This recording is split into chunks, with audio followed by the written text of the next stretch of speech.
Bonsoir, bienvenue dans Quotidien, bienvenue sur le plateau de Quotidien. Voici une partie de l'équipe et voici le public. Plus de 8 Français sur 10 regardent chaque jour une de vos chaînes. Vous êtes la grande patronne de France Télévisions. On avait envie de vous entendre car le service public est un trésor national et que ce trésor il est de plus en plus attaqué. Certains veulent même le grand remplacer ou carrément le privatiser. Vous êtes dans une émission d'une chaîne privée du groupe TF1. Je crois que c'est votre tout premier talk show aussi.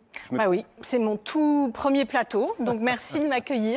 Avec plaisir. Est-ce que vous vous sentez bien sur une chaîne du groupe TF1 ? Très bien. Vous avez été bien reçu ? J'ai été parfaitement reçue. Et puis de toute façon, je ne peux pas aller sur une chaîne de service public par déontologie. Vous imaginez un journaliste du service public qui interroge la patronne. Donc heureusement que vous m'invitez. Voilà. Bon, en tout cas, bienvenue. Alors déjà, est-ce qu'on peut faire le jingle ? Allez. Allez, alors c'est tout simple. Tu l'as pas fait. Si vous voulez, je vous le montre. Vous regardez. Non, ça va, je C'est crois. bon, vous le connaissez ? Face caméra, allez-y. Non, je le tiens, le jingle. 3, 2, 1.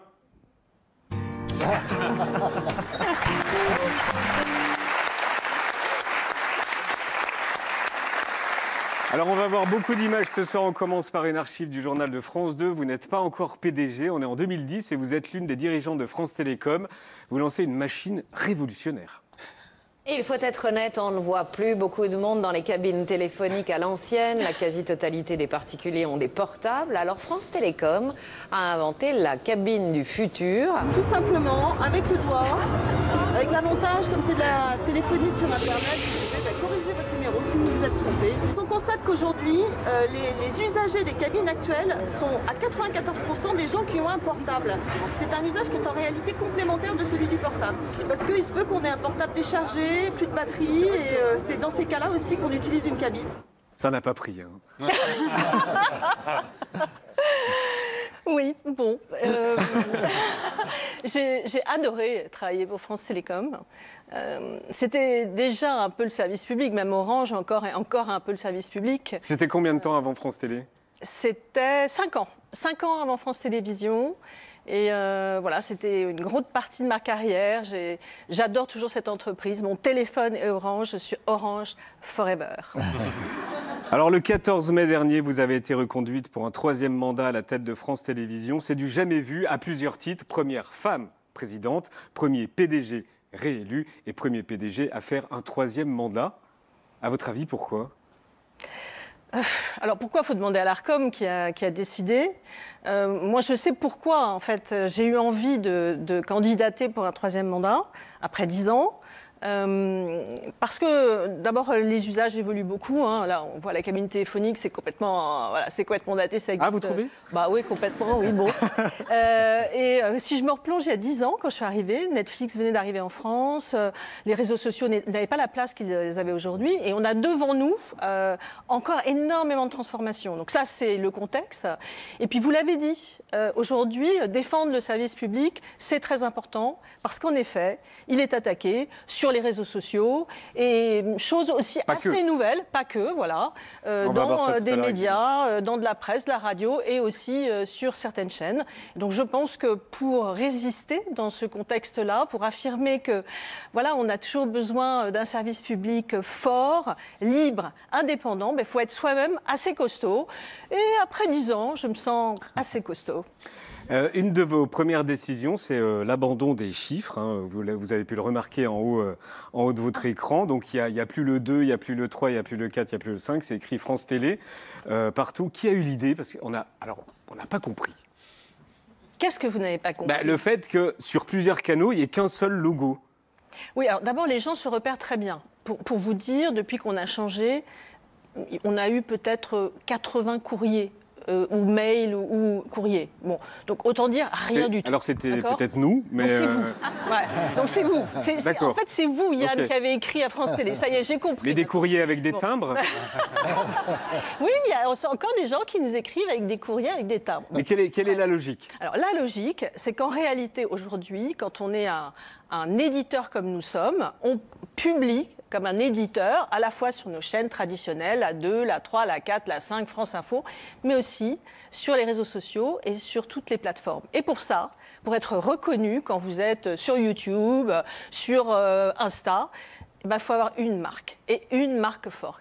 Et il se trouve que nous, on a la plus belle marque qui soit. Qui est France TV. France Télévisions. qu'est-ce que Mais vous voulez vous faire de tuez plus beau? l'identité de toutes les chaînes de cette manière. France 2, c'est une marque aussi hyper populaire. France 3 aussi, France 5. Vous tuez l'identité des chaînes. Alors, on ne tue pas l'identité des chaînes. On dit simplement qu'on veut que tous nos contenus portent la marque de notre groupe, qui est France Télévisions, qui s'écrit France.tv. Voilà. À l'anglaise, quoi. Bah, à l'anglaise. La BBC fait ça depuis 99. Hein. Donc, bon, c'est quand même pas une innovation majeure. Mais pour C'est la nous, ref, c'est la important BBC pour être... Ah oui, c'est la ref. Bah, bien sûr. C'est la ref pour tout le monde, en fait.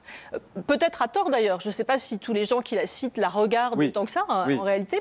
Mais oui, c'est la ref parce que la BBC incarne l'esprit anglais. C'est la résistance au moment de la guerre, hein, la radio de la BBC. Et donc, la BBC occupe une place particulière en Angleterre, comme nous occupons une place particulière en France. Alors, en quelques mots, en quoi consiste votre job? Quelle est la part que vous consacrez dans votre journée à la création, au management, au budget, au lobby, qui j'imagine sont très importants, aux emmerdes aussi? Alors, c'est tout en même temps. En Oui, général. alors tout en même temps. C'est tout en même temps et c'est surtout pas totalement prévisible. Vous voyez, par exemple, vendredi soir, j'avais eu une semaine quand même un tout petit peu compliquée. Voilà. Je me suis dit, je me prépare pour la fête de la musique demain. Ça va être. Pourquoi elle était compliquée la semaine? Oh, on y reviendra. D'accord, on va y revenir. C'était une semaine en merde. Voilà, une semaine en merde. Voilà. Donc ça, c'était des emmerdes. Je me suis dit, oh là là, ça va être tranquille. Mais- Je me repose vendredi soir parce que demain, fête de la musique, on avait un concert aux Tuileries, c'était un moment important avec la vasque qui a remonté dans le ciel de Paris. Bon, bref. Minuit 5, un coup de fil de mon patron des technologies qui me dit on a une panne de diffusion. Voilà. Est-ce que Donc, vous on y pouvez a nous passé la expliquer nuit. ce qui s'est passé? Oui, on sait que c'est un acte malveillant. Quelqu'un qui a ouvert une vanne, qui a vidé les circuits d'eau glacée de la climatisation. Cette climatisation était à destination des serveurs. Ça, je ne sais pas, on a porté plainte, la police va investiguer, je pense. Et elle est où cette vanne? Alors, elle est à l'extérieur. Dans les locaux de France Télévisions? Non, elle est à l'extérieur de France Télévisions, parce qu'on avait des clims d'apport, de soutien, enfin en plus, on va dire ça comme ça, parce qu'on fait des travaux sur les clims principales. Et donc, c'est quelqu'un qui a trouvé malin de vider la vanne d'eau glacée, donc plus de clim dans les serveurs, donc les serveurs tout a tombent. explosé. Ouais. Et France Info n'a pu reprendre l'antenne que le lendemain à 10h. Exactement. Ouais, Et ça, c'est vous qui devez régler? Oui, c'est moi qui suis responsable, quoi qu'il arrive. Hein. Donc oui, c'est moi qui dois régler. Et donc ça, c'était les emmerdes, mais les lobbies, la politique... En fait, je suis un peu Shiva, c'est-à-dire qu'à la fois, il y a une part qui est consacrée à l'essentiel, c'est-à-dire quand même ce qu'on montre à nos téléspectateurs. Et puis, il y a toute une part de discussion avec les parlementaires, avec l'État, autour de quel budget pour France Télévisions l'année prochaine. Et puis, il y a aussi une part que je consacre aux discussions avec mes pairs, que ce soit en France ou même à l'étranger, parce qu'il se trouve que je suis aussi présidente des télévisions publiques européennes, donc je passe du temps avec mon collègue de la BBC précisément, et puis avec les autres. Non, il est hyper sympa, mais non, avec les autres aussi qui ont... voilà, donc c'est Shiva, et le matin quand j'arrive, parfois très tôt, parce que je suis au 4V pour accueillir certains invités des 4V. Les 4V, c'est l'interview politique de Télématin. Merci, voilà, c'est l'interview politique de Télématin. Donc j'arrive vers 7h15 au bureau, mais je ne sais pas vraiment quand je m'en vais. Je ne sais pas quand ça s'arrête. Est-ce que vous regardez Bonjour sur TF1 ? Je regarde plutôt Télématin, moi. Mais il m'est arrivé de regarder Bonjour pour savoir ce que faisait la concurrence. Et alors ? C'est très bien, mais j'ai mon attachement. C'est très bien, très bien. Pour la légèreté de Télématin. Alors je me demandais, est-ce que vous savez, parler de politique, combien de temps vous consacriez à la politique? Est-ce que vous savez combien de premiers ministres et de ministres de tutelle vous avez vu défiler depuis que vous êtes en poste à France Télévisions? En 10 ans, j'ai vu... Premier ministre et ministre de tutelle. Alors, Premier ministre, il faut que je recompte, mais ministre de tutelle, je crois que c'est 7. Alors regardez, ils sont Ah oui, voilà. Donc, voilà, vous avez dû gérer avec ces personnes-là. Ils vous ont tous appelé, toutes et tous. Est-ce qu'à un moment donné, ils vous appellent tous? On a des réunions, hein, c'est logique. On a des réunions. Et pour se plaindre? Alors, s'il y avait qu'eux qui m'appelaient pour se plaindre, si vous voulez, ça irait en réalité. Oui. Non, je ne dis pas qu'ils m'ont appelé pour se plaindre. Il y a des gens, évidemment, parce qu'il se trouve que sur le service public, on a une conception très forte de ce qu'est l'indépendance. On est pratiquement encore les seuls à faire, pas que les seuls, mais pratiquement les seuls à avoir autant de moyens sur l'investigation. Ça peut déranger parfois. Et donc, voilà, il y a quelques politiques, mais aussi des groupes privés qui peuvent m'appeler pour se plaindre, en effet. Mais ça, je dirais, c'est normal. Et d'ailleurs, il faut entendre les critiques, hein, il ne faut pas être sourd aux critiques. Mais mon boulot, ce n'est pas de les répercuter. Mon boulot, c'est de faire en sorte que dans cette grande maison et cette belle maison, tout le monde puisse travailler sereinement. Donc, en général, je dis en général, je garde ça pour moi. Appel à une grève illimitée à partir du 30 juin. La raison, c'est le projet de fusion des entreprises du service public. Est-ce que vous êtes toujours pour ? Alors moi, depuis le début, je le dis, je suis pour une BBC, on y revient, une BBC à la française. Donc une BBC à la française, c'est évidemment toutes les entreprises de visuel public regroupées. Mais la BBC a une histoire. France Télévisions et Radio France a une... parce que nous, on n'a pas eu l'ORTF avant ? On n'était pas ensemble à un moment ? C'était quand ? La BBC aussi, ça date de quand ? C'est un retour à Oui, l'ORTF que vous voulez ? Pas du tout. Ah. Alors, ce que je veux dire, c'est qu'aussi, on a une histoire. Si vous en venez là, et après la guerre, puisqu'on parle de la BBC, en France aussi, il y avait, d'une certaine manière, un groupe public qui ensuite a été coupé en morceaux. La première chaîne vendue, je vous fais pas l'histoire. Donc oui, moi, je suis pour un regroupement parce qu'on a besoin d'être mieux coordonnés, notamment sur le numérique. Bon, mais ça ne suffit pas, parce que pourquoi est-ce que je pense qu'il faut un regroupement ? Parce que je pense qu'il faut qu'on maintienne et qu'on défende notre indépendance. C'est quand même le cœur de nos missions. C'est vrai que le journalisme, c'est un quatrième ou un cinquième pouvoir. Il faut l'assumer, et ça demande de la liberté. Pour ça, il faut être fort. Donc l'indépendance de toutes les rédactions, de France Télévisions, de France 3, des régionales, de France Culture, de France Inter. Mais c'est le cas aujourd'hui. Oui, aujourd'hui, c'est ça qui fait peur s'il y a une fusion. Mais je comprends que ça fasse peur, parce que je pense qu'il faut maintenir... Dans la BBC, il y a un journal. Alors, c'est pas vrai. À la BBC, il y a un journal diffusé. À la BBC, il y a des chaînes régionales, il y a même des télévisions régionales. Oui. Non. En fait, on est assez proche de la BBC en réalité quand on réunit tout le monde. Hein. Et je pense que l'indépendance de la BBC n'est pas en question. Donc, ce n'est pas tellement une question d'organisation. Là où je veux en venir, c'est qu'on parle beaucoup, et ça fait beaucoup l'actualité de la gouvernance que les gens, à mon avis, ne comprennent pas, parce que c'est quand même un peu tuyau et compagnie. Ce qui est important pour nous, outre la gouvernance, c'est les moyens qui sont donnés à l'audiovisuel public. Donc si on fabrique tout ça pour couper les moyens, couper les crédits et faire qu'on s'appauvrisse, je ne vois pas l'intérêt. Donc moi, ce que je dis, c'est que pour avoir un audiovisuel public fort, c'est les mots de la ministre, c'est les mots de notre ministre, eh bien il faut sans doute, oui, une BBC à la française, mais avec les moyens, avec les moyens qui vont avec. Sans casse sociale. Ah bah oui, enfin... Sans baisse de budget. Il faut les moyens de maintenir nos missions de service public au niveau où elles sont aujourd'hui. Je pense que c'est important, hein, parce que c'est pas qu'une question, c'est une question démocratique, on le voit. Quand on voit que les réseaux sociaux, on a publié pas mal de reportages sur France Télé qui montrent comment des influences étrangères peuvent venir influencer des gens qui regardent Instagram, X, n'en parlons pas, mais même YouTube. Je pense que c'est important d'avoir des médias, pas que publics. Ce que vous faites aussi est essentiel, hein, privé et public, qui défendent du vrai journalisme, de l'enquête, et en toute indépendance, bien sûr. Et il faudra une présidente pour cette holding. Alors déjà, il faudrait que la loi soit votée. Pardon, mais... Oui, mais bon, voilà. Une présidente pour cette holding. Il faudra un patron pour tout ça, oui, c'est sûr. Ah, ou une patronne. Ou une patronne. Voilà. On ouvre le chapitre.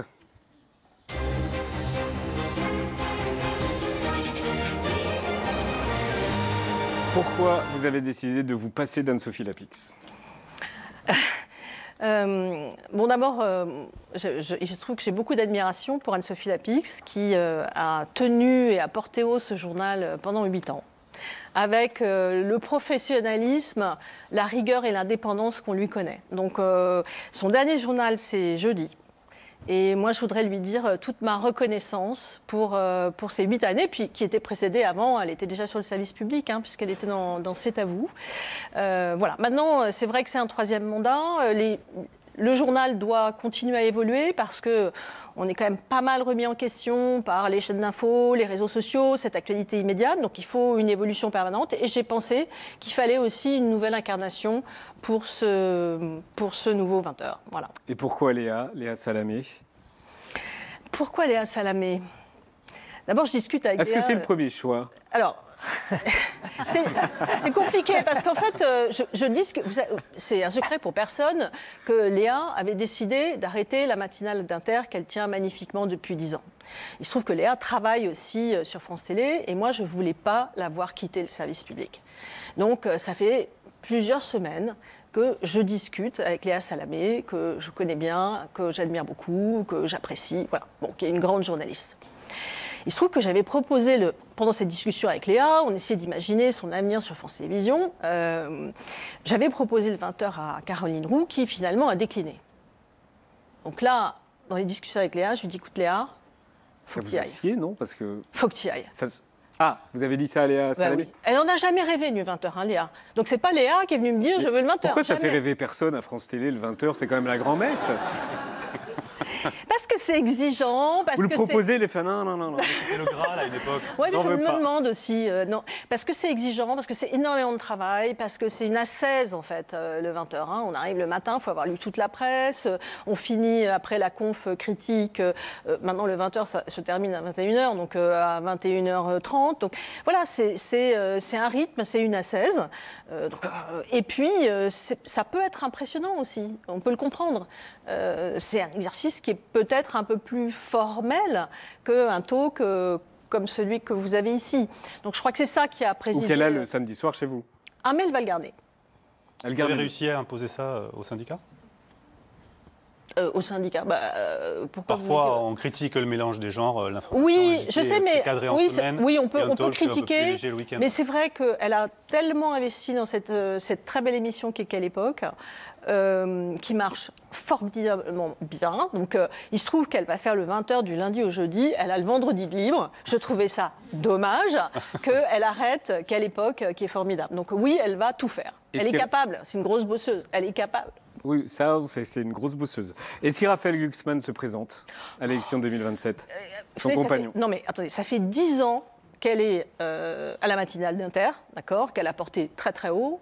Ça fait 10 ans, alors je ne sais pas si ça fait 10 ans qu'elle est avec Raphaël Glucksmann, peut-être pas. Mais enfin, en tout cas, depuis que, voilà... On sent qu'il va y aller quand même.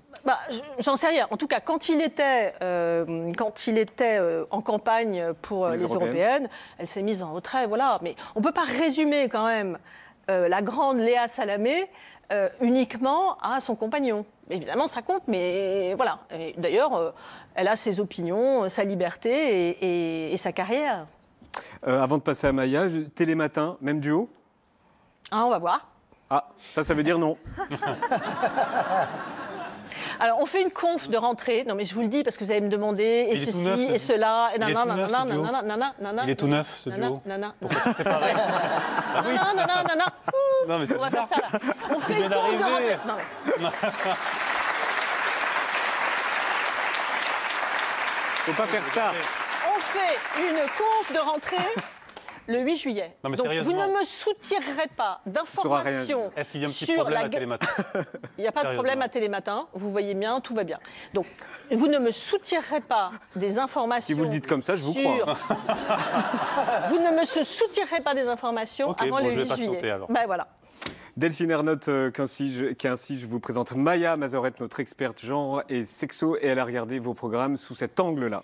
Oui, et ces programmes genre et sexo, ils sont nécessaires. Il faut rappeler qu'ils font partie de la mission du service public. D'ailleurs, vous en avez parlé tout à l'heure, dans le cahier des charges de France Télévisions, il y a marqué que le service public doit être exemplaire en ce qui concerne la lutte contre les discriminations et la représentation de la diversité de la société française. Mission remplie à la perfection quand on regarde les programmes. Il y a beaucoup de contenu, il y en a pour tous les âges, en partant par les plus petits. Ça commence sur Lumni, la plateforme éducative numérique. Je recommande la série Sexotruc qui s'adresse aux 8-11 ans. Mais en fait, comment on fait les bébés? Et quand les enfants ont besoin de réponses plus précises, ils peuvent enchaîner avec Sexo Tuto, toujours sur Lumni, sauf que cette fois les pastilles sont à destination des adolescents. Tu sais que tu veux des enfants, c'est déjà ça. Pourquoi toi t'en veux pas?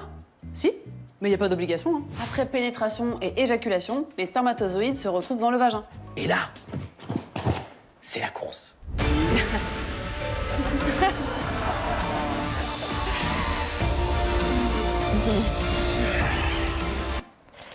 Ensuite alors, on passe aux adultes. C'est pareil, il y a énormément de choix, et notamment sur la plateforme numérique France TV Slash qui s'adresse aux 18-30 ans et qui propose des formats parfois plus expérimentaux.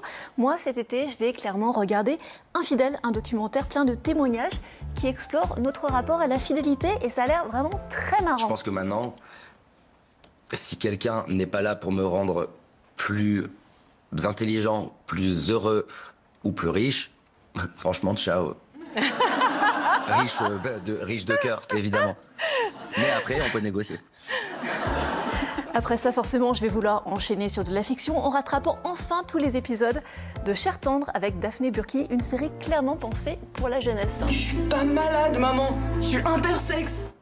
Alors, les intersexes, mine de rien, c'est un sujet dont on parle pas fréquemment, et ça m'amène d'ailleurs au programme spécifique du mois de juin. Comme chaque année, France TV fait le mois des fiertés avec des reportages, avec des magazines, avec des tonnes d'archives, mais aussi avec une super sélection de grands films. L'occasion pour moi de regarder Brokeback Mountain avec Jake Gyllenhaal, mon futur mari. Et puis, on en a parlé hier sur Quotidien, il y a Drag Race qui revient bientôt pour sa 4e saison sur France TV Slash avec ses queens, les gens. Let's go les filles. Qu'on me ramène mes All-Stars.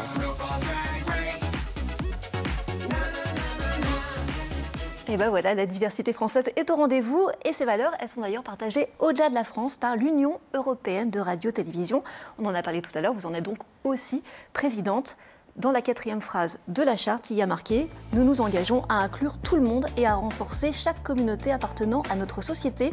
Mission remplie chaque année encore via le programme phare de l'Union européenne de radio-télévision que le public connaît bien, puisque c'est tout simplement l'Eurovision, sans doute le radio-crochet le plus inclusif qu'on puisse imaginer. Et en même temps, il y a des gens que ça dérange et qui pensent que le genre et la sexo, ça n'a pas sa place sur le service public. Vous leur répondez quoi ? Je leur réponds que quand vous parlez des programmes pour les enfants, que quand le grand problème aujourd'hui de notre société, c'est qu'un gamin de 9 ans, il est exposé à de la pornographie sur YouTube. Je pense que c'est bien qu'il y ait des programmes éducatifs sur la sexualité pour les enfants, qui sont par ailleurs validés par l'Éducation nationale, donc pas d'angoisse. Ils sont validés par moi aussi. Merci. Voilà. Que l'adolescence, c'est évidemment un moment où ces questions-là sont absolument essentielles à l'adolescence et puis au début de la vie adulte, et que nous, on est là aussi pour traiter des sujets qui concernent les adolescents et les jeunes gens, et qu'on est heureux de le faire et de bien le faire dans le respect de tous, parce qu'au fond, notre vocation à nous, c'est vrai sur ces questions-là, sur la diversité, mais c'est d'arriver à réconcilier tout le monde avec tout le monde.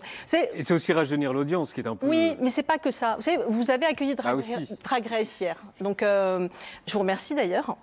Je ne sais pas si vous vous souvenez, dans une saison précédente, nous on a reçu des courriers avec un timbre de gens qui disaient, vous savez, merci à Drag Race, parce que grâce à Drag Race, j'ai pu parler à mon père, lui dire mon homosexualité, et ça s'est bien passé. C'est ça la réconciliation, c'est pouvoir briser des freins, des frontières entre les gens, dans les familles, faire qu'on vive mieux tous ensemble, dans le respect des uns et des autres. Ça, moi, ça me rend très très fière.